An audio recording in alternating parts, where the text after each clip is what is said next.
সেইকাৰণে মই মুখ্যমন্ত্ৰীক আহ্বান জনাম, আপোনাৰ গুৰিত সময় বেছি নাই, সময় বেছি আপোনাৰ গুৰিত নাই।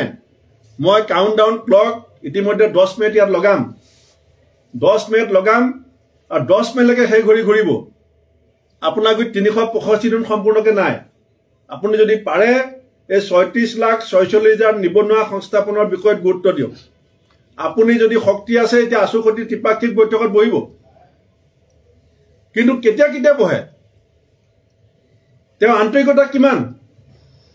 আজি যদি এই যে ডিলিমিটেশ্যন কৰিলে সেই কথাটো যে বাৰে বাৰে কৈ থাকে, আপাৰ হাউচখন কিয় নকৰে?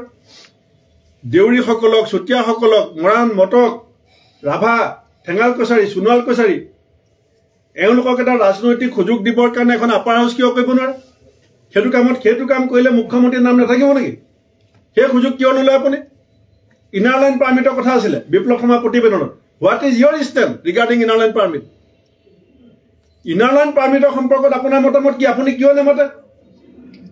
লাঠিটোলা, কৰিমগঞ্জ জিলাৰ লাঠিটোলা ডুমাবাৰী 4 কিলোমিটাৰ এতিয়া সীমান্ত আজি উন্মুক্ত হৈ আছে। আপুনি এছেম্বলিত কৈছিলে যে মই বাংলাদেশ ভাৰত সীমা চিল কৰি দিম। বিধানসভাত যিজন মানুহে এই কথা কৈছিল, লাঠিটোলা ডুমাবাৰী আজি উন্মুক্ত কিয় হৈ আছে?